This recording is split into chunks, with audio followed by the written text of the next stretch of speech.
What is up, you guys? Blitzy Dude here, and today we're going to be looking at what we could potentially be getting for this new Legends information. Before we get into the video, I did recently make a post about how I'm not going to be posting as many shorts now. I'm trying to focus more on long-form content. I kind of posted shorts in the beginning, trying to just to build a little community, get a little people in the, it's a little bit easier to get views on shorts and stuff. So now that I have a good amount of subscribers, not a crazy amount. We're still in the beginning of this journey, man. But I have some sort of base here. I want to continue. I want to just do long form content because I prefer doing long form content over shorts. Because I just feel like you just get more content, you can explain more things about everything, just like we're about to do in this video about this legend information. But yeah, let's get right into the video, man.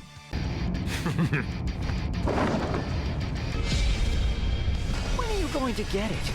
I can't be beat. So, this upcoming legend information is I'm almost 100% sure it's going to be about Ninja Evil. There have been some speculation going around that it could be a Trunks because they've been giving out swords as rewards and stuff, and he does have to do with the Mecha Frieza King Cold type of thing. So I could kind of see it, but I don't think so.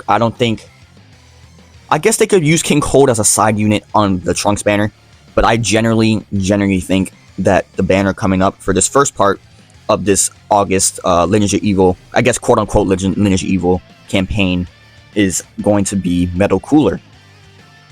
The reason for that is because, we haven't got a cooler. We just got a cooler now, free to play, but we haven't got a premium cooler since the red cooler back in after the 4th anniversary. And it's not like his reign lasted long. He destroyed Super Vegito, but then 2 or 3 weeks later, Beast Gohan came out, and that was, it was over for him, right? But besides the character, I'm mainly excited about to see what they're gonna reveal about the supporters. I have a lot of ideas what it could be about. Mainly, I think it's gonna just be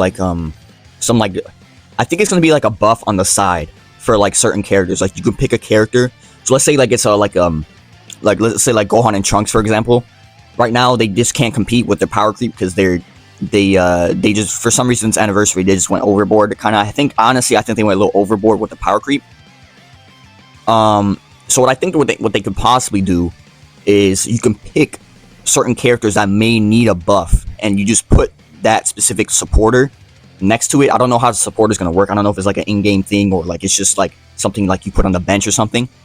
But let's say it's for the bench, for the first example, you put the supporter, you buff whatever you need to buff on that certain character, and you might be able to use older characters now because they have a supporter. They're able to do some decent stuff. I don't know what the supporters are going to entail. Like I said, I don't have no idea what they can do. This is probably the most blank page I have in my mind of the big updates they're doing. The UI update, the ground battles, those two are obvious how they're gonna work. But this one, it could be so many things. It could be a crazy amount of things. If it's an in-game thing, I would think it's maybe just some characters maybe get extra revive. Some characters maybe get extra damage buffs for a certain timer counts, that he just pops up out of nowhere. Kind of I think Genshin Squadra actually. There's certain things so there is supporters in Genshin Squadra, I believe, and you summon them and they give you temporary buffs. That might be what it's very easily could be what it is. I think that's a good mechanic. I think that's a very good mechanic. But what I'm trying to my best case scenario is that it actually is buffs for certain characters, because I feel like this anniversary, not to mention I got shafted really bad, 100k with just one Yukai copy, but I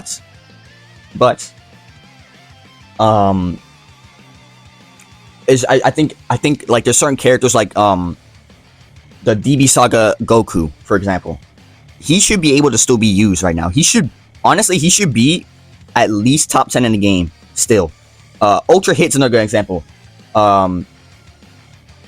He should be in the range. He just got buffed. He literally just got buffed. Yet he's already power crept. Sure, he's usable, but you're not gonna one shot Frieza and I mean you could probably one shot Super Saiyan Goku because he's yellow, but Frieza he's not getting one shot. Like Kaioken Goku, he's not getting one shot. So it's like I don't honestly. I don't know. It's like I think they took it a level too far because they like if you look at the damage numbers on UI, like for the first part 1 units UI and Vegeta, I'm pretty sure the damage guard is 175%. And if you look at the ultras, just 2 releases later. This is just 2 releases later. 200% damage guard. Yes, I know it's an ultra. I understand that. But here's the thing. They already power crept the part 1 units in the same anniversary. They have never, I want to say never, but there's always a character, there's always characters or character that is just superior by a good margin in the game most of the time. Not all the time, but a good amount of the time. Like right now, Frieza is like a level above everything. But I think, honestly, I think they took it a level too far because now you can't use anything from DB Saga at all, which is just absolutely absurd. Like they do no damage, they can't tank. You have the Daima. I know you guys hate Daima, but they got power crept heavily, like really bad. Like it's just I don't understand. I kind of understand. I had a philosophy where it might be because of like Super Saiyan 2 Gohan and Majin Vegeta, because I think the Legends devs realized that they lasted way too long, so they needed to power creep enough to the point where it doesn't happen again. But I think their approach is wrong. I think their approach to this is wrong though, because you can't just alienate characters that came out maybe like 2 months ago. Like you can't make them unusable. Like that just doesn't make any sense. That's just too much. Like the way it feels is like these damage and damage guard numbers, these damage inflicted numbers, all this stuff. It feels like it be something from at the end of the year, or maybe even the next year, because they took it a level too high, like too far. Like every release, except for Kefla, I don't think Kefla did, but every release since the beginning, since the DB Saga campaign, because that's when damage guard first happened. I think it was 165% damage guard, and then went to 175 with the UI and Vegeta, and then it went, what was it? I think 185 for Kaioken and Vegeta. I'm not 100% sure on that. It's around there. And then, but not to mention though, Kaioken Goku's thing stacks, so he gets a lot more. I think for him it's a little different because his stacks, so it's not really. It just depends on how quickly you can kill Kaioken Goku, because at first his defense is good, but it's not. You can, like, if you come in with UI or something, you can snipe him out pretty quickly, unless if you do enough damage, right? And it's easier said than done, right? But Kaioken Goku, he stacks his damage guard, so he eventually probably gets more damage guard, like the highest damage guard in the game. But that's just his mechanic. I feel like that's a little different. But still, his damage guard number baseline is still higher, right? And then you have Ultra Goku, 200, and then with some other buffs, it goes up to like 250. Like, what? Like, bro, what? Like, you serious? And what this has done is, like, I know I've said this already, but Gohan and Trunks fusing Zamasu. Let me just go down the line what came out. Instant Transmission Goku. Even Cell now. Even Cell is showing his age. It's kind of crazy because he just... Yeah, he has a permanent endurance node, which is amazing. You just come in and rush and kill pretty much anything unless you have like indestructible or revive. That's great.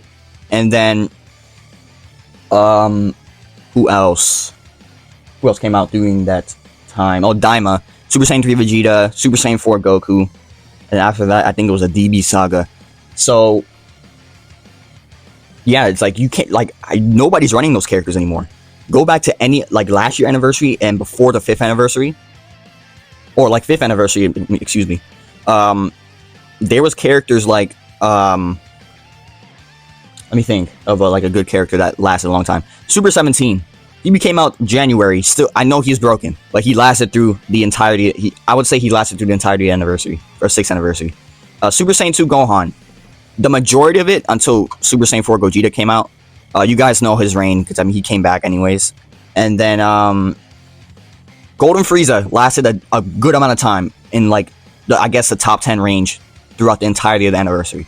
Like, those characters were still usable, but the characters now you can't use. It's like actually crazy. I don't know. But yeah, that's that. But let's go back to what characters we can get. I feel like I said before, Metal Cooler definitely could come out for this first banner drop of August.